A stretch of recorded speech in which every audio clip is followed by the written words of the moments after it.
Here are your hosts, Derick G and AJ.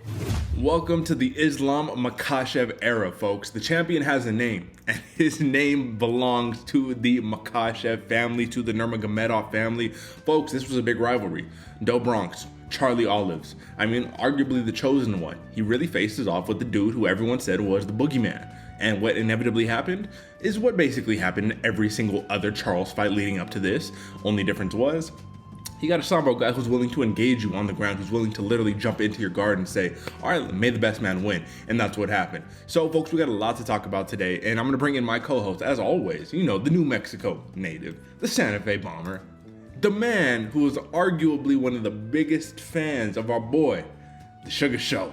My man, somebody pulled the thing out, and they said, hey, I got something under here. Give me all the loot. Give it to me. And, Sugar Show, man. You gotta admit, he looked impressive, right? He looked fantastic. But if you're talking about a robbery on the largest, grandest stage, I think you have to include that fight in there, man. Real quick, give me a quick thought before we move on to some of the other action. Man, you pointed it out, Derick. I'm one of the biggest Sugar Show supporters. I've been rocking Sugar Show, since day one. And I think he put a couple bandanas in the pockets of those judges right there saying, yo, let me get a little something. I'll sneak something by y'all because close fight. Don't get me wrong, close fight. But robbery nonetheless. Quick question, and I literally want this just in a couple of words because we're going to move on to some of the other stuff. If he is the guy who's now slated to fight Aljo Sterling, can he get the job done? I don't think so, man. Aljo's a beast. And we saw, and even though there was, a little injury and a little something going on, Aljo's an absolute dog in there, man. Yeah. As much as I love Sugar, I don't think so. What about you? Yeah, no. Listen, if Yan was able to out-grapple you like that and kind of determine where the fight took place, Aljo gets the backpack on you. And we know how that's going to go. But it would be close, and it would be interesting on the feet. Nonetheless, we'll talk about all that in a second, folks. Welcome to the Bloody Water Podcast, folks. You already know this is your favorite fighter's favorite fight show. And I want to encourage you, if you haven't subscribed yet, you should probably do that right now. Either way, we're going to talk about what the recap was for, the biggest fight card of the year, man. It feels a little anticlimactic now that it's over and now that it's done. And we're like, well, that was the biggest, because up to a certain point, AJ, man, this was a big decision fest, but let's talk about the action at hand. Folks, if you see the scorecard on the bottom, I didn't think it could happen, but it was a wash. So we're no much different than we were last week. 121.69 for me, 119.71 for my man AJ. And if we're going to talk about some proper recap, let's jump into it, brother. Here we go. All right, my man. So listen, we need to really break this down. The big total to take into account is that I went 3-2, you went 3-2 on the money line. Wash. Prop bets, not our finest day. 1-4 apiece. Wash. Over and unders, still not our finest day. 2-3. Wash. So with that being said, literally, it's rare when these things happen, but at the end of the day, even though we had different strategies and different methodologies, it just kind of panned out. Fate, the universe wanted it to be this way, I guess. But what surprised you the most? Let's rule out the Sugar Show fight, right? Because we know there's some controversy behind that. What results surprised you the most on this main card? Man, the results, I guess, that surprised me most only because you can see that big red name at the top under my category, Charles Oliveira. That one surprised me the most. Not because I didn't expect it to be a hard fight, nor nonetheless I didn't expect the Sambo to come in and start wrecking people. I just expected it to take a little longer. I expected the jiu-jitsu of a Charles Oliveira to put Islam in a couple more dangerous positions, a couple more threats. We saw like a nasty armbar submission or a triangle. I forgot which one exactly it was. Maybe we saw both, but it didn't phase Islam at all, and that's kind of what surprised me, man. Homeboy was there. He was focused. Nothing was taking that away from him. And like you said, Derick, the champion has a name, and it's Sambo. It went down, bro. He absolutely put it to the work. And that's probably what surprised me most. What about you? And listen, I feel a way as a dedicated jiu-jitsu guy, the jiu-jitsu ambassador of this program. But listen, man, it's hard to do jiu-jitsu when you get rocked in your chin and you fall back to the ground. So maybe we got to tuck the chin a little bit. I'm not going to lie to you. The biggest surprise to me, in all honesty, man, Manon Fiorot over Katlyn Chookagian. Because it was such a close one, right? If you go back, 18 decisions of Katlyn, the blonde fighter, Chookagian's career. She has won 18 decisions that haven't been split, right? If it's unanimous, she has literally won all of them. So she finally drops one, and it's to Manon Fiorot, and it was not a convincing win. It was not some, I beat the shit out of her. It was just okay, you got past her. Is this the person to dethrone Valentina? I don't know. But other than that, folks, so for me, I hit on Makhachev, I hit on Sterling, I hit on Dariush. We're going to have to talk about that in a second. My man AJ, he hit on Sterling, Sean O'Malley, and Manon Fiorot.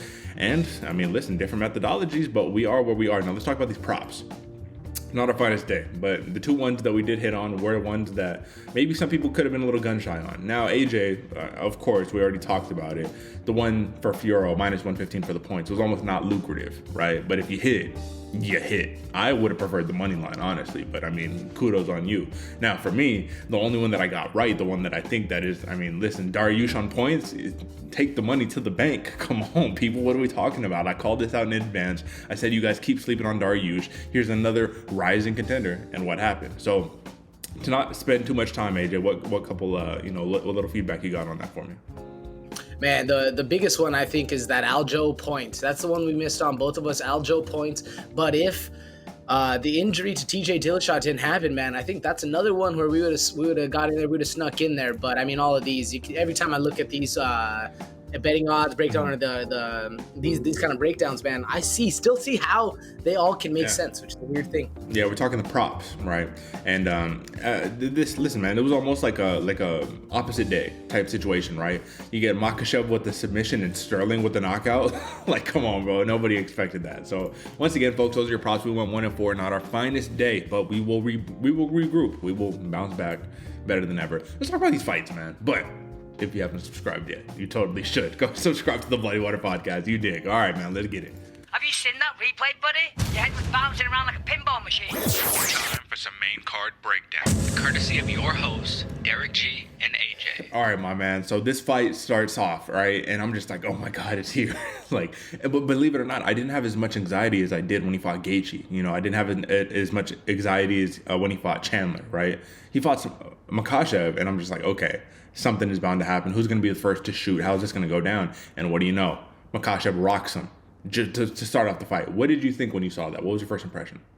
Man, it literally what ran through my mind is how could you not expect him to come ready with the hands, bro? And all it reminded me of was Khabib versus Conor, with how everybody thought Khabib was going to be first to shoot. Little did we know, homeboy Khabib just rocks Conor with the right hand.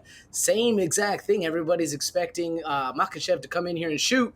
Ends up rocking Charles Oliveira, puts him to the ground, and then now it's on, man. And all it reminded me of was history playing out. And I think that's why I also didn't have a lot of the butterflies, a lot of that nervous energy. I saw that go down. Now all I said was, "Oh shit!" Like, "Oh no!" Like we're in trouble right here, boys. Like this is gonna be a rough fight. Hopefully, then a little bit of grace came back when I was thinking we're gonna see some submission attempts. Mm-hmm. We're gonna actually get to see Charles Oliveira welcoming Makhachev into his guard, and we're gonna see this game play out. And then sure enough, the Sambo came into effect, and man, it was a rough one. It was a rough one, man. What was your thoughts? What's your biggest takeaway from this fight? Well, my thoughts on seeing him get rocked. I was like, okay, this Makhachev dude, he came to play, right? It just reminded me, I was like, okay, you remember the Davi Ramos fight where he couldn't just get him to the ground and just smash? I was like, okay, we're bringing that out again. All right, nice, right? So the first time that he rocked him, let's see what this leads into. But I was like, I hope he doesn't abandon the game plan and just go full on striking, right? That was more or less my thought process. The biggest takeaway that I have from this fight, though, overall, if I had to be honest, man, is that does Charles Oliveira truly want to invite people into his guard is really the question, man. I think that could have been used as a little bit of a smokescreen because everybody said it was the traditional, like boxing knockdown. Charles gets dropped. He says, "Come into my guard." People are too scared. He gets time to recover. Well, now he gets dropped. Makhachev jumps down. He has no time to recover. So you don't even have your head on straight. How are you going to start throwing up arm bars and triangles and stuff like that? You can't even think, right? So it really came down to, I mean, somebody got exposed right here, man. We saw what the truth of the matter is, and we saw that Makhachev, at the end of the day, man, it's kind of what I said. If you're in that top position and you're doing that smash style, man, it's just going to look better even on the judges if this went down to points. Did you expect Makhachev to submit him? No, man, not at all. That right there is absolutely insane, but it's crazy. I mean, it looks like the odds makers did, man, plus 185. I did not expect him to submit Charles Oliveira. What about you? I didn't expect him to submit him, man. I did not. So that's why when I see the arm triangle, I was like, God damn, like that was a thing of beauty. But the other question comes down to this, man. I mean, it's like when Charles got that arm triangle, his arm just popped right over his head, and he was just chilling. He was just like, and then he tapped. And you saw how many times he tapped. Islam was not letting go of that one, bro. But, I mean, I guess that's the question right there, ultimately. Do you think that he was just, I mean, he was out of it, man. I'm going to pull up the picture right here, actually. Boom, look at that. So if you look at this, right, and you see that arm triangle, look how deep that is. That arm is basically over there next to the chin. The further that elbow could be to this side, closer to where Makhachev's elbow is, right, the deeper that choke is going to be. So to see that, he didn't even really fully pass. He was still on top of him in a half guard and just squeezing. And Charles had nothing for him. You tell me, man. I mean, what do you think this was indicative of? Man, not necessarily broken spirit, but just a lapse of mental judgment in the meantime. Because this was one of the hardest fights Charles had, getting dropped, and especially right before this moment when he gets dropped real bad, he got stunned, dropping back to the ground. You know, he's seeing stars at this point, hearing a loud ring, and then the end happens. Man, I don't want to say he quit necessarily, because that's never the case in there, but it was just one of those moments where everything was unfolding so fast, you didn't have a moment of clarity to actually go champ mode and think clearly and then use your jiu-jitsu against it. You know what I'm saying? Like, it was just happening way too fast for him to be able to not. And like you said, he fell in when he got to the ground. He fell with his arm up. And it was just basically like a gimme. So I could see where a lot of people are saying, oh, it was kind of like a rear naked choke tap, where you're just kind of tapping to get out of there. You see a light at the end of the tunnel, you're getting out of there. I can see where people say that, but I don't think that personally, man. I think it was just happening so fast that his brain didn't have enough mental or the time to have the mental capacity to make a decision, if that makes sense. What do you think? Well, I'm going to tell you from experience, you don't tap out of that just because, fuck it. You tap because you can't breathe, because your carotid is being crushed. You know what I mean? Mm-hmm. With a killer like Islam on there squeeze, yeah, no, there's no I'm just tired tap in that situation. I think that, man, Charles, this is what we needed to come to expect, though, right? Everything here was no different from all the other fights. Everything was the same. It just didn't have the success that he was looking for. So this begs the question right here. This is, I mean, welcome to the Islam Makhachev era, right? This is the era. He finally has the crown. And now at this point, somebody needs to prove themselves to be a worthy challenger. So you have Beniel Dariush sitting in the cut, right? You have Charles Oliveira saying, hey, you give me Beniel Dariush, I'll beat him, and then I want another rematch, because you don't get an automatic rematch when you get finished of this caliber, right? Do you think that this is finally going to be the new run? This is going to be the new Khabib run, where we have like consistency? Because everyone said when the belt went vacant, this thing's going to be bouncing around. What do you think?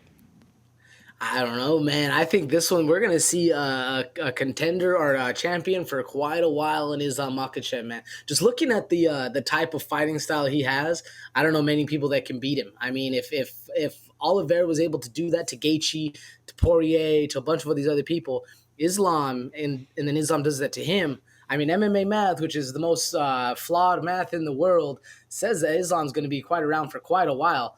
My question, though, if he does get Alexander Volkanovski next, the wrestling of Volk, the power, the tenacity, the grit, all the intangibles that Volkanovski has, do you think we're going to see that fight happen? And who wins that one? How the title change hands? What do you think happens right there, man? Because that's a really interesting fight to me. I'm glad that you brought that one up, because I was about to bring it up. Like, first off, he has to get Volkanovski out the way. Now, Volkanovski's looking thick. He's looking big as a 155er. I think that he can handle his own at 155. But I think that he was banking on Oliveira winning and him being able to defeat Oliveira to have that real chance. Now you fight Makhachev. This is the same thing. Did you see...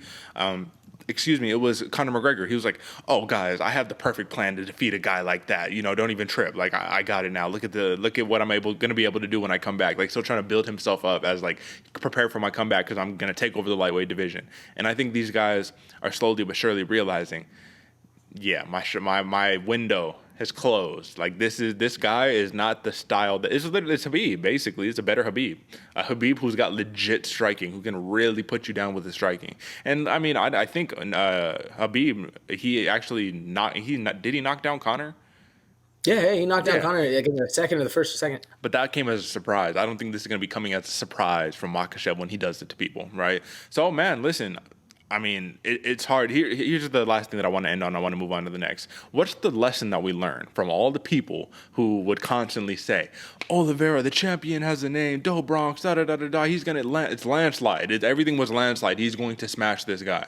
And then for Makhachev, the same camp. What do we learn from this? Because I felt like this was such a deafening experience trying to get past the casuals who would just scream to you, oh, Del Bronx is going to win. Why? Because he has great jiu-jitsu, da-da-da-da-da. So what do we learn? Man, I think the biggest thing that you learn is ignore the media hype, ignore the UFC story that they're trying to tell, and definitely ignore those random casuals that are shouting at you at your Twin Peaks, or your Buffalo Wild Wings, wherever you're going at your sports bar, because they don't exactly know what they're talking about. You got to put the work in, and even at this one, man, like there's so many different styles in which it could get done. You got to really just kind of go back to the tape, dig it in on the tape, and tune into your favorite fighter's favorite fight show is the biggest thing right there, man. Because both of us, even though we were split, we both had if either of our fighters were winning, we had the right outcome both of those ways. You know what I'm saying? Yeah, absolutely, man. So listen, and new Islam Makhachev. Welcome to the Makhachev era, folks. But let's talk about another title fight that we had on deck, man. And this one, we don't have as much to talk about, but Aljamain Sterling, he defends. And still, and you remember how tough I was saying TJ could make this fight, man. He could make it so tough. Little did I know the man is walking into the fight with a compromised shoulder. So the question we have to ask ourselves first is an arguable question that they asked in the media. Like, how did this happen? How did you get past medicals with your shoulder popping in and out? You know what I mean? I get it. It's a big fight. You've been holding up the division. You've been calling for this. You've been talking a lot of shit. But AJ, I have to say, there's been someone who's been exposed at UFC 280, and it's TJ Dillashaw. And it came in the form of this.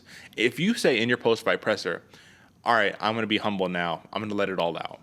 And I'm going to let you guys know the reason why I was saying Aljamain Sterling's striking sucks and he wouldn't fight me and he's not a dangerous fighter is because, honestly, I knew my shoulder was popping out and I didn't want him to wrestle.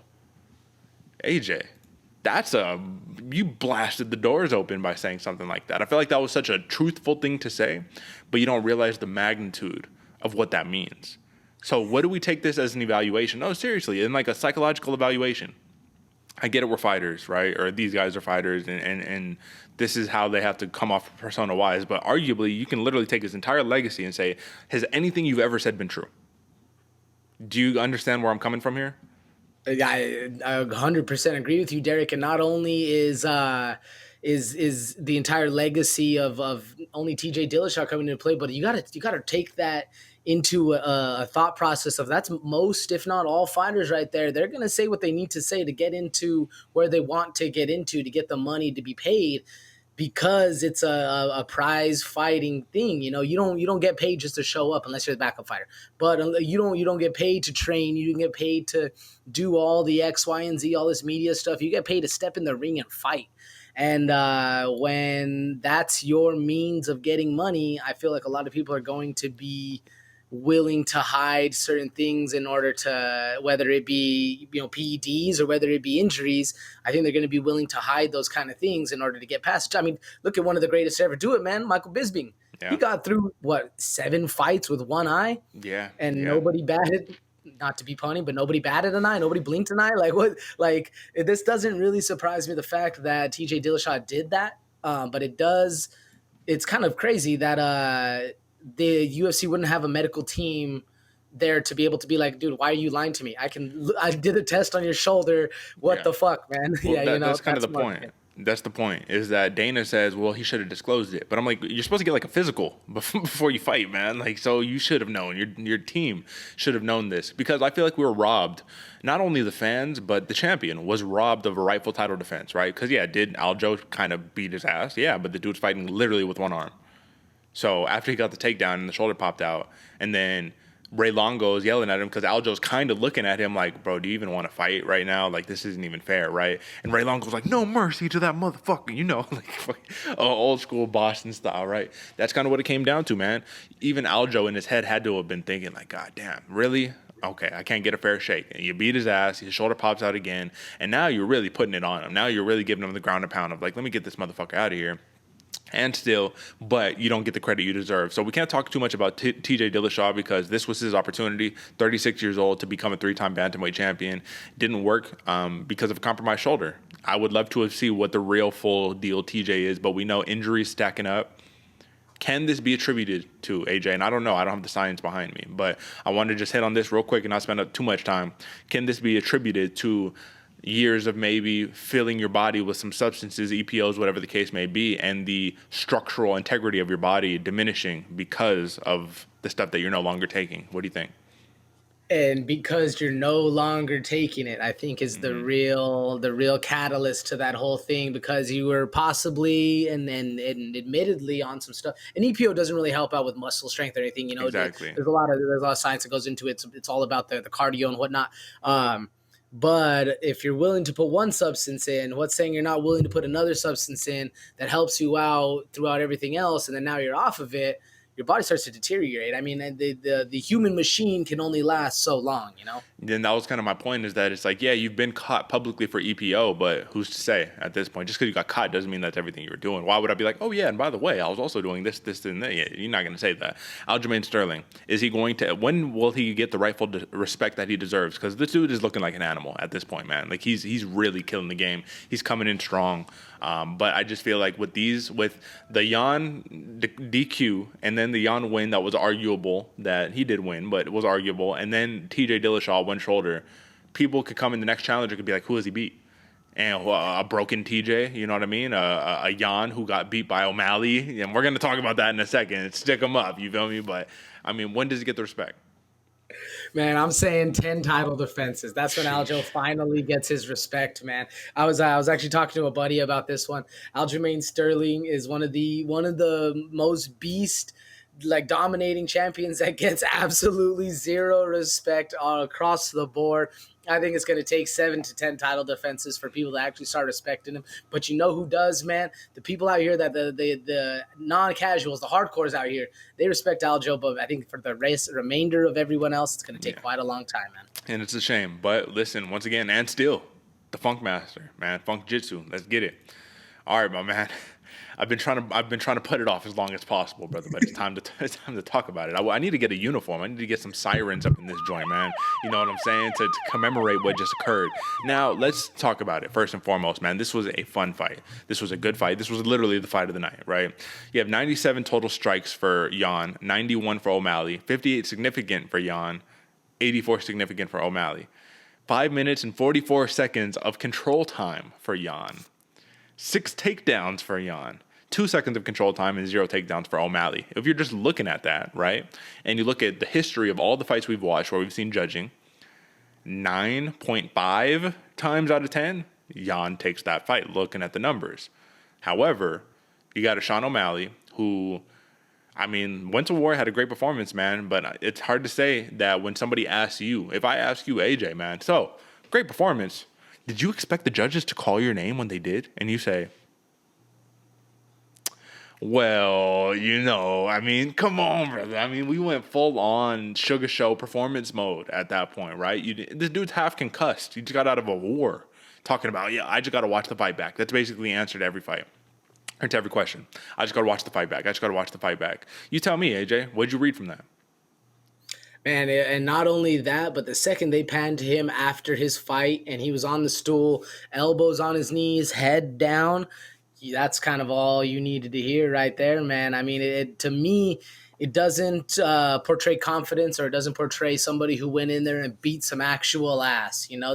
Because when you went in there and you do it, or even, you know, anywhere you've ever gone and you actually beat someone's ass that deserved it, or, you know, challenged you to a fight and you went at it and you did win the contest you were being put against, you know it. You feel it. You're feeling great, man. You're feeling good. You're out there rocking. Your energy's high. When you get beat up, there's a feeling also that comes with it, and it's like I said, elbows on the knees, head down. Somebody has to come and tell you to pick your head up, just like his coach did. There's a lot of you could tell a lot of that went in there, and it wasn't the best look for Sean O'Malley, man. You could really see that he was hurting out there, and I think in his heart of hearts, he lost. He thinks he lost that fight, or at least he thinks he wasn't going to get the judge's nod. Which, as like I said, a dedicated hardcore Sugar fan, man, since day one. I also didn't think Sugar was going to get that fight, but you best believe when the judges said his name, man, I screamed so much it scared my friends that I was with, because they were like, "What the hell?" Because I was the only nerd watching the fight anyway. But either way, man, what do you think? Well, I'm about to tell you what I think right here via way. And sorry, folks, my thing is a little messed up here. There we go. All right, man, this is how I feel right here. I felt like, so I was watching this fight with my girl, actually, man, and it was funny because she was rooting for O'Malley, and I was rooting for Yan, right? Either way, I just wanted to see a good fight. Now, I'm showing her, I was like, it's looking rough for O'Malley. All right, here we go to the judges. Let's see what happens, right? So when the judges call for O'Malley, even she's like, huh? Like what? Like, how did that happen, right? And then when everyone's screaming robbery, and then you got some people like, I don't know, these fucking idiots who are screaming robbery. This was such a close fight. I had O'Malley winning it. Let's go to the media scores. Boom. Media scores. We're looking legitimately, right? I'll do a quick count. We got at least 20. I don't know. Estimating at least 20. All Yan. There's not one O'Malley across the board. It is literally all Yan. And we got the MMA junkie outlets. We got the ESPN outlets, Bloody Elbow. I mean, Sherdog. We got everybody. Cage Side Press, Tapology. I mean, MMA Fighting. We got every outlet, man. And they all have Yan, at least 29, 28. And then they got the 30-27s, which I don't agree with, right? But the whole entire point here, O'Malley gets the win. He's the next guy. If MMA math makes sense, he fights Aljamain Sterling next. If he fights Aljamain Sterling next, does he have a chance to defeat him? Yes. But this is the same thing with Yan, man. Like, he had a chance. His chance was starch him on the feet. And when he couldn't successfully get him out of there on the feet, yeah, you bloodied him up. You hit him with a nasty knee. You rocked him once. What happened when you rocked him? He said, come here. I'm going to rock you right back, right? But at the end of the day, it was the grappling exchanges that kind of solidified the fight. And against Aljo, which, I mean, that's literally number one game plan.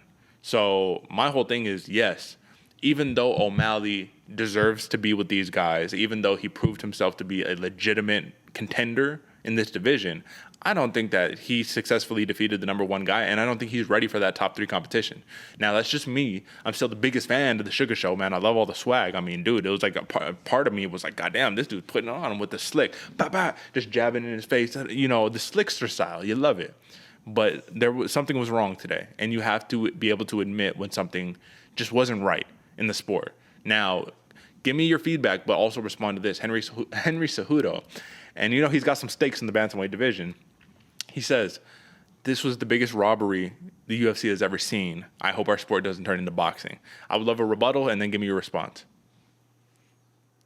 I mean, to the Sean O'Malley contender, or now being the number one contender issue, man. As like I said, much of a fan of him, as much of a fan as I am of him, I don't think he's ready for the shot. And I'm thinking about it. What I was thinking about that entire time you were talking, Derek, was how in the world could Sean O'Malley be able to beat Aljamain Sterling? And you send him to somewhere, a wrestling camp, a wrestling oriented. You send him over to the DC Wrestling Academy. I don't think American style wrestling is going to be able to do it, man. In my mind, I think he needs to go over to Dagestan and just, live there for 5 years and become a Dagestani warrior. And actually that'd be the one way he can. But obviously, we don't have that kind of time frame, so it's an interesting one to see how Sean O'Malley is going to fare against all these other fighters that are coming up the bantamweight division. Nonetheless, the champ, or numbers 1 through number 5, which I feel like he'll be fighting next. But to what Triple C, man, Henry Cejudo, the cringe never dies with Triple C, man. I can actually kind of see where he's coming from, because I too hope that the sport of MMA does not become the show of boxing, if that makes sense. You know what I'm saying? Like, because a lot of the times money does run the world of boxing. Money runs the world of a lot of sports out there. But especially in boxing, you can get some unjustified wins from a lot of different decisions, if that makes sense. And as much as I don't think this is the biggest robbery we have ever seen in the entire MMA history, I think there's been a lot of bigger ones. Mm-hmm. I do think it was a robbery, and I commemorate the statement that Henry Cejudo said about, I hope it doesn't turn into boxing, because that's true. I hope money doesn't start influencing people's minds and we start getting grimy and sleazy with it. That's really what ruins boxing, along with people thinking that you need to be undefeated to have a name. If those two things kind of come into MMA, man, I think we're going to see the downfall of MMA and people really start losing interest. But that, I don't think this is the biggest robbery ever. What do you think? No, not at all. And that's the thing. It's a little hyperbolic when they say that, right? Biggest robbery ever. It's like, there's been some bad ones, right? This is what it comes down to, man. Petr Yan, it all came down to one illegal knee. Had that knee never happened, he could arguably still be holding the belt, have multiple title defenses under him right now. So this is like a major lapse of judgment that is now turned into being usurped, and O'Malley being the number one guy. If they don't give O'Malley the number 1 ranking, I don't know what the fuck they're doing. Like, what's the point of rankings then? If you beat the number 1 guy, like Fiorot, right? We'll talk about that in a second. It's like she's the number 1 girl now, right? So we've had some major upsets in that department, man. Yeah, stick him up, bro. Give it to me, Sean O'Malley, man. He came with the chopper and he said, "Listen, I need all of it in the bag." Big win though. It was a fun fight, man. It was back and forth. It was a fun fight, but yeah, the future is a little undecided now. All right, my man. This was my main event right here. Beniel Dariush versus the gamer Mateusz Gamrot. Brother, scrambles back and forth, funk. That's what Beniel Dariush said got him the win, right? A lot of funk jitsu, a lot of just scrambles, a lot of being able to just like risk it. And that's kind of the whole entire point that I made in the beginning. I said Beniel Dariush takes more risks than Gamrot. Gamrot's more technical, more composed. But I think Dariush, he's more seasoned, he's a veteran, and he's willing to get the win, to gut it out, to break people. Did he break Gamrot here? I mean, he dropped him pretty nasty at one point in the fight, man. But this was a very back-and-forth competitive fight, even though they had it 30-27 in favor of Dariush. What did you think? I did not have it 30-27 in favor of Dariush. I had Mateusz Gamrot winning the first round. But as far as the breaking him comment, I didn't see that in the fight. But thinking about it now, the way Mateusz came out in that first round to how Benny kind of ran away with it in the second and third and really started putting his own, like you said, funk and spice on it and really started making this a Dariush style fight, I kind of think he did. It wasn't a visual break, almost like we saw on Sean O'Malley, like I said, elbows on the knees, head down. But it was kind of a break in a game plan and a break of a mental cognition where he was deciding on what he was going to do as far as Gamrot, deciding on what Gamrot's going to do. And now he's just reacting to the fight that Benny's presenting to him. And now he's just having to survive, if that makes sense. So I guess I could see the break that he was talking about, the change of position, if you will, that occurred in this fight. But man, this just really, if you're not a Beniel Dariush fan at this point, man, I mean, the what did it for me was a Jakar close fight. I think that was the one where he got tagged and then came back like a madman.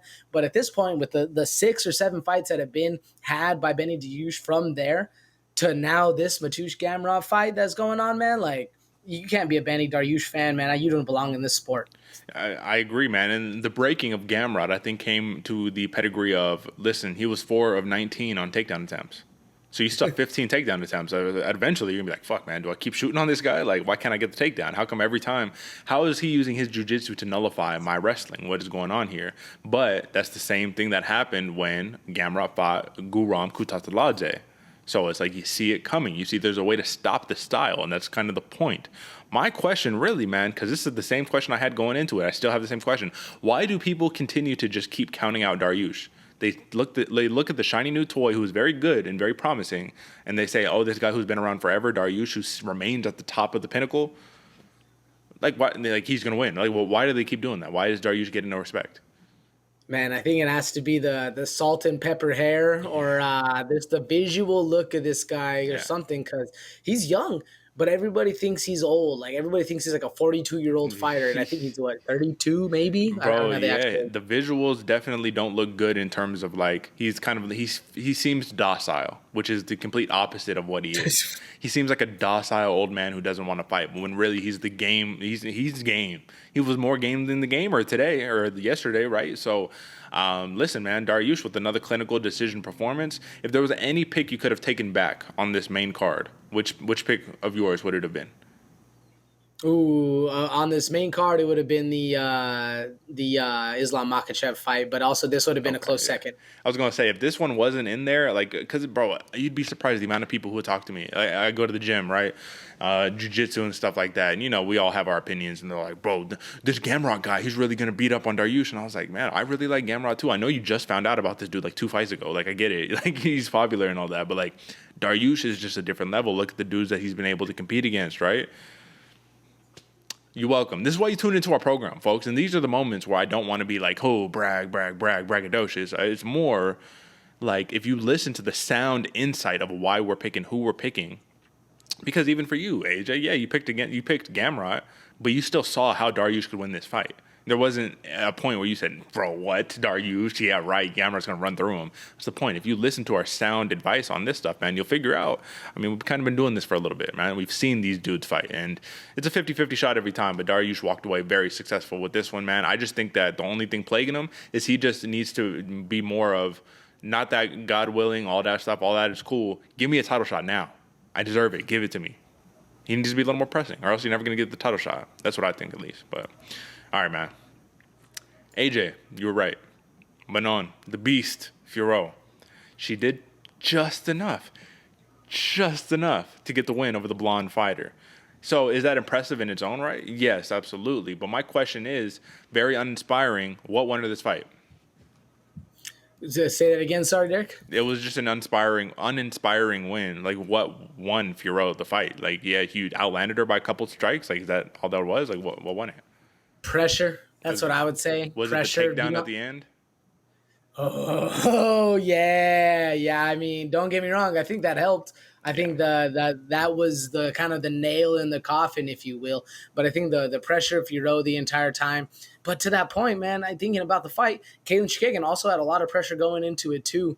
I do think the nail in the coffin was that final takedown at the end. You even heard, I'm pretty sure it was that fight where you heard one of the judges say, "Take her down at the end, win the round." It might have been another fight.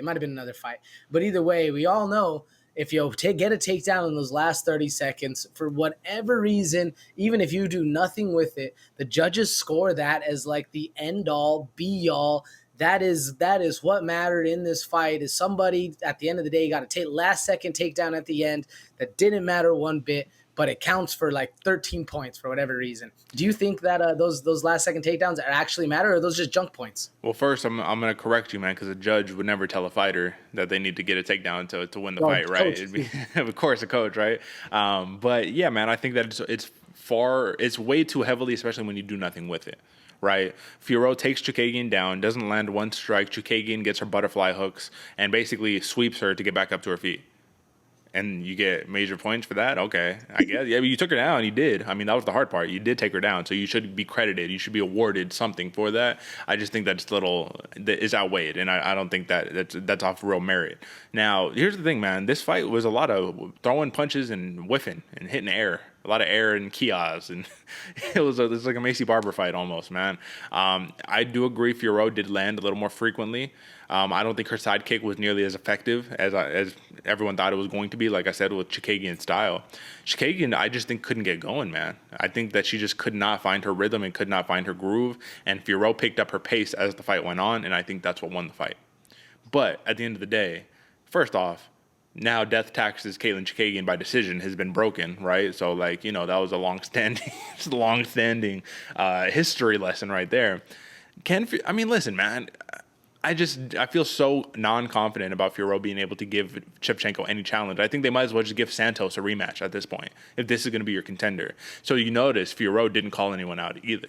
Fiorot didn't say, my bad. Fiorot didn't say, "Give me the champion right now. Like, I'm ready. I'm the beast." Da. She says, "Yeah, if I have to fight a couple more people, I will." And then, ultimately we'll get to Valentina. This is the same story as everybody else who's basically like, "I know I'm not ready for Valentina right now, but give me a couple more fights and eventually I will be." That's not what you want to hear. For your number one contender, Katlyn Chookagian's way better number one contender. But, I mean, you tell me. What can the beast, who deserves all the respect because she's a phenomenal fighter, this is just an uninspiring win. Viva le Français. What can she do against Valentina? Man, that's such a hard question. I think one, I'm gonna give my honest opinion, and two, I'm gonna answer your question. One, I think the only way anybody's gonna ever beat Valentina Shevchenko is when she retires. That's it. That's the only way we're gonna see another champ. Valentina retires. That's it. If Manon Fiorot was to fight for the title right now, what would she have to do? Also make it a very uninspiring fight. Now, I think it sounds counterintuitive, but if Fiorot was to go in there and not get dominated, not get to the ground, basically have the exact same fight she did against Chookagian except 5 rounds, who knows? Who knows? The judges might be like, wow, this is the first time we've never seen a dominating win. This is the first time we've been able to see somebody outskirt Valentina, outmaneuver, even if we do see the same kind of total strikes, 99 hits when you threw 280 punches. Absolutely crazy. But if we see those numbers on both sides of the scorecard like we are now, but one of the other names is Valentina Shevchenko, maybe. Might be. What do you think? What do you think? No. Valentina, what does she do every fight, man? If you're a striker, she takes you down. If you're like trying to get her to the ground, she's gonna keep you on the feet, or she's gonna take you down and put you on your back. Like, I don't know, man. Like I said, this was so uninspiring. They needed to replace this. The Belal Muhammad Sean Brady fight would have been so much better than this, right? Implications, everything. I'm unimpressed. I think the women's flyweight division now has more questions than it has answers after this, when it's supposed to be the opposite. We're supposed to have a little clarity. So big win. But here's the thing. Even though negative sentiment aside, Manon Fiorot, she beat Katlyn Chikagian, bro. There's no way you can say that she didn't beat her. She beat her. That's props. That's the beast. So is it the Cyril Gahn trajectory? I don't think so. I don't think she's got the Cyril Gahn star power and style and all that, but I think that she's going to be a problem, bro. Especially if I can see some jiu-jitsu out of her, because the wrestling is good. We just didn't test the jiu-jitsu in this one. So it'll be interesting to see. But, folks, that is your main card, man. So, all right, UFC 280. AJ, success, failure, somewhere in between? Where you landing? I'm going somewhere in between, leading a little more on the success side. I do think there was a lot of decisions for the main card, and there's a lot of decisions for the prelims as well. But overall, and injuries, robberies, we kind of had a whole gambit of things for the fight night, or for the pay-per-view, excuse me. Yeah, no, absolutely, man. I would say this was a good card. Now, was it the best card we've ever had? No, we've had fight night cards probably better than this, you know what I'm saying? But given those two title fights at the top, I mean, that was lovely to see. The main card was just fantastic. Now, let's talk about, and I don't even want to talk about a lot of them, man. We'll just talk about a couple of these prelims right here. And this is really the one that we needed to talk about, because it should have been on the main card, man. Belal Muhammad, Sean Brady. I told you all, remember the name Belal Muhammad. Yes, Sean Brady is good. Yes, he beat Craig Jones in a grappling match. All the same shit that everybody says every single time, man. But what did I say? I said, if y'all don't remember Belal Muhammad and what he's been able to do when we count him out time and time again, you're going to get surprised again. Now, in another alternate universe type situation, in a night riddled with decisions, Belal Muhammad knocks out his opponent. My Lord, let's get it, man. You tell me, brother. I mean, Sean Brady, when that pace started to pick up and Belal was like, yeah, you're cracking me a couple of times, but I'm going to keep this pace on you and I'm going to break you because you disrespected me. When you saw that come out, were you like, oh, shit, this Brady guy better watch out? What'd you think? Bro, it wasn't even that. It was pre-walkout, man. When he had Khabib in his corner, and you could just see the look on Belal, bro. It looked like Belal belonged to a squad finally, bro. It looked like Belal had a place, and he was geared up, ready to go. Bully B was in full effect, bro. And when he really started to put his foot to the gas, and you saw Sean Brady really start, hands go up, kind of curling into his turtle shell and really just starting to wilt. And you hear Khabib shouting from the corner, keep going, finish him. That was wild, man. It was Bully B, Belal Muhammad earning the respect he finally deserves. And like you said, from a decision fighter, he normally is very much a pace and pressure and, death by 1,000 touches. This dude coming out and throwing some wallops on you, it was very, very impressive, man. I hope Belal fights this way the entire time, man. Yeah, man. I mean, listen, even the reporters were saying before in the pre-fight presser, we know that you're somewhat decent with your striking. He's like, nah, bro, I'm better than decent. They're like, nah, we know you're pretty decent. It's like, it's no respect, man. No respect from this guy, man. And yeah, being part of the Khabib camp, I think it definitely helped.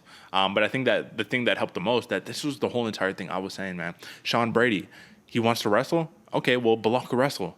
So when you're stuffing those takedown attempts and now you're forcing it to be a fight on the feet, you're not used to that. You're used to at least grabbing one of those, just pure out-muscling them and just getting it, right? Didn't happen this time. So that was a monster win by Belal Muhammad, and now you can argue that he actually has the most rightful claim to the next lightweight title shot, arguably. Like, he should be getting it before Volkanovski. I mean, but whatever. All right, man. And then the last one that I wanted to talk about, let me see if I can even pull it up because it might not be big enough. Oh, there we go. Islam Makhachev versus Malcolm X Gordon, man. Malcolm Gordon went into this fight a plus 700 underdog, and I think he rightfully proved that he was no underdog. Well, he was an underdog, but he was no, massive underdog, right? He made it a scrap. Now, you look at the numbers, and you're like, bro, what are you talking about? He got his ass kicked, but not really, man. I mean, he made it very interesting, very compelling, and until 30 seconds remaining in the fight, the storyline was, is this Muhammad Makhachev guy even that good? Until he finishes Malcolm Gordon with an armbar. And then we're like, oh yeah, no, he is that good. What were your thoughts of the fight? Man, this is my sleeper, brother. This was the fight. This is why you tune in to the prelims, man, because this is a free fight that everybody got to watch. An undefeated Muhammad Makhachev, who's going to be one of the next stars in the flyweight division very, very soon. And I'm telling you right now, folks, 2 months down the road, you're gonna hear 2, 3, 4, 5 months, however long it takes. Down the road, you're going to hear everybody talking about, but where you heard it first right here on the Sleeper Fights, folks, your favorite fighter's favorite fight show. I'm telling you, Makhachev, he's going to be a madman. And if you want to put him against somebody who's going to highlight his skills the most, a savage like Melvin Gordon Gordon is going to be able to do it, man. This is one of those fights where it was so back and forth that a lot of people, like Derick was saying, a lot of people were thinking, like, is Makhachev even good? Like this, if Gordon's able to do this to him, like how far is everyone else going to go? And the next thing you see, just throws up an armbar, puts it to him. Like this, like Makhachev is an actual savage. I'm going to see him for quite a long time. But all credit to Gordon too, man. He put up a fight. A lot of people would have ended in that first round, and a lot of people have. You go look at Makhachev's record count. A lot of people have ended in that first round. Not Gordon, man. This is a good fight right here. What do you think? I mean, listen, I saw the moment where he broke him, man, where Gordon got took down again. And all you can do at that point is literally you look at the corners, you look at the camera, you look at the ceiling, and you just do that deep breath, that all right, here we go. Like, I'm all right. All right, we're back here. Like, all right, let's go. We got to find a path back to our feet. I deal with that every day in the gym, right? I got to find a way back to the feet. All right, let's get it. And when you have a guy like Makhachev and a high-stakes situation like that, it's tough, bro. It's tough, but it was a good fight, man. I mean, 6 of 7 for takedowns for Makhachev, so not bad. But it was a good fight. Overall, good fights, man. The Hossa fight, right? Grappling to a win. Petrosian, that was kind of a lackluster, but it was a good fight because AJ Dobson didn't, grapple the way we thought. The Abu Bakr win, good one, right? Grappling. Nikita Krylov was able to actually, inflict the game plan that he kind of wanted to against Ozdemir, which I was a little surprised, but not too surprised. And then lastly, man, Kyle Bahayo, right, over Mahmoud Murdoff. I wasn't surprised. I told you guys Kyle would probably get the job done, right? Using the takedowns, using the grappling. Dude's good, man. Those are your prelims. Fun fights, but lots of decisions, man. Lots of decisions. All the action was at the top. All right, my man, let's jump into a ranking review. Let's get it. But if you haven't subscribed yet and you're still watching, give us a subscribe. You got it. All right, here we go. So today, man, we're going to be talking about the coveted lightweight division, who now has a champion, and the champion's name is Islam Makhachev. AJ, man. I'm going to just go off of the last rankings that we had, right? So let me actually move us over here. All right, man, check it out. You've got Charles Oliveira as the champion. Mine was vacant because I'm honoring the reality of the situation, But now that Islam Makhachev is the champion, we just have to kind of take a look at those people that we have listed underneath them. Now, it's tough because these guys have been in championship sweepstakes for the last years at this point, it feels like, right? So if you look at it, Oliveira, Makhachev, Gaethje, Poirier, and Chandler have all fought for titles recently. Right? So if you think about it, the only people that are left, you have Beniel Dariush, of course, Alexander Volkanovski, who's going to be like getting his little cut the line pass, right? And those are arguably the only people you have left, Beniel Dariush and Volkanovski, that are available, fresh blood for those real top guys that are ready for a title shot. Now, my question to you is, what do you make of this, man? Given that this has been ran through so much, where should we even be putting these guys who've already lost the title shots? Well, it's wild because I'm like the thing that gets me confused or my mind goes to right away. You just listed off, man. Gaethje, Poirier, Chandler. There's another one. Oliveira. All of these top 5 fighters have really just been in the media for like 2 years now, and those are the only names we ever talk about in the most stacked division we have that is full of killers. How come we're not seeing, the Gregor Gillespies, the Brad Riddells, the Jalen Turners, all these people really start to be like, oh, we got who at the helm? Oh, this thing's being tossed around a little bit. Why don't let me go up there and fight? Let me go up there and fight an RDA, or let me go up there and fight a Fiziev, or let me go up there and fight a Chandler. Let me go up there and get my name to these places that these people have already been fighting for championships with. And now you're going to let him get another championship fight? Because I guarantee we're going to hear Chandler soon enough Poirier soon enough. Gaethje, this dude, I'm going to smack this dude around. We're going to hear those names starting to say stuff about Makhachev. Why is the rest of the division not being pushed forward as much as like that? Because I'd like to see a shake around. That's kind of where I think the lightweight division is headed, is I'd like to see that mix them up going instead of just keeping the top 5 as the I don't want to say prima donnas of the division, but as of the the ones that get looked at a little bit more. My question to you is this, man, and we'll jump out of the rankings right here, because even though this was just like a kind of like broad, vague, kind of just thinking about what the division looks like, who has the most clear path to a championship out of these fighters? You have Rafael Fiziev, Mateusz Gamrot, Arman Tsarukyan, Jalen Turner, Terrence McKinney, Damir Ismagulov. And I know I just listed off a bunch of fighters, right? But if there's someone who you're like, this person probably has the most clear path to a championship, who do you think it is of these fighters? Of those, of the let's say, just say the bottom 10 to 15 basically, fighters. Yeah. Man. Tsarukyan, T-Rex, Terrence McKinney, given 2-3 years? I don't know, because you're going to need Ismagulov. I'm going to drop one in here, man. And this could be a long shot, but I think that this one will fly. I think Jalen Turner, bro. I think people are sleeping on this guy. I think that he has a very clear shot. With his frame, he has a very clear shot to a championship in this division. Now, against Islam Makhachev, I don't know about that, right? But that's just kind of my point. I think that there's something to be said about the Jalen Turners of the world, of the T-Rex Terrence McKinneys, right? Of even the Damir Ismagulovs. I think there's something to be said. So with that being said, man, what else do you want to touch on with these rankings before we move on? No, I think that was a good one, man. And I do like the Jalen Turner pick as well, because especially like you said, the length, you get those knees shooting up the middle, somebody trying to shoot on you. It's a good one. I like it. I think the biggest thing we hit on right there, Derick, is why are the top 5 being treated like the pretty girls at the dance, man? That's the kind of where Dana White likes them, And this is kind of the same thing for the welterweights, right? Where they don't really want to fight each other. So it's just like a top tier and then everybody else. But unless you guys start mixing them up, you're never going to get clarity of the division, right? So, folks, that is your 60-second rankings review. And, man, what a fight. What a weekend. What a night. Fights galore, man. You got to love it. I think what it comes down to in this one, man, is that, like, we have a new champion, right? We have the end still for Sterling. We have the new one for Makhachev. The Sugar Show, the star is just shined a million times brighter, controversy or not, because nobody remembers a robbery. They just remember a win, right? Beniel Dariush gets some much needed respect. And Manon Fiorot, another new star. Things are going to change here very soon. A lot of our favorite fighters probably are going to be hitting the door here soon, man. So get ready for the next generation. But also get ready for Arnold Allen versus Calvin Kattar next week, man. UFC Vegas 63. Early prediction, AJ. Who gets it done? Ooh, I'm going Allen. Funny, because that's my initial lean too. But I think Calvin Kattar might hit us with another y'all must have forgot, the same way that he did the last time, right? That we miscounted him, right? It wasn't the Giga fight, but it was the fight of, or was it the Giga fight? It was the Giga fight. I'm looking up right now just because I forgot as well. It was the Giga fight, I do right? think it was the Giga fight, man. Yeah, he beat up on Giga Chikadze and was all like, listen, man, y'all are thinking about your losses. I'm thinking about how to get better. So his last win was the Giga fight. That was the fight we were talking about, but we actually must have forgot about Josh Emmett.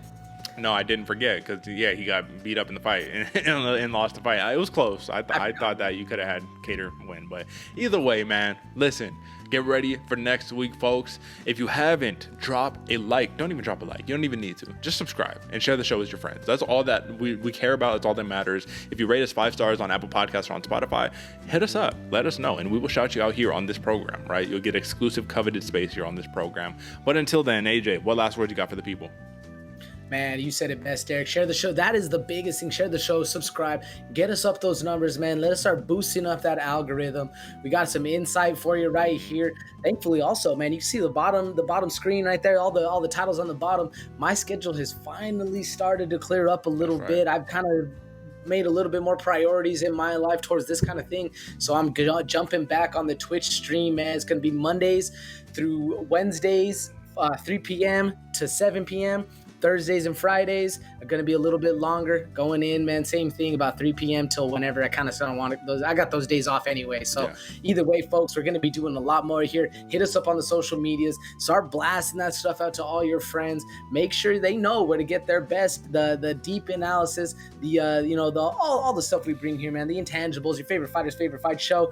You already know where to go. Just make sure you send it to your friends. Let us know when you do, and we'll hype you up as well, man. My man said it best, and definitely hit up his page to go find out time zones and all that. But until then, folks, that's it for us. Catch us next Friday. That's right. Audio drops on Thursday, video on Friday for the UFC Vegas 63 preview show. Until then, folks, peace.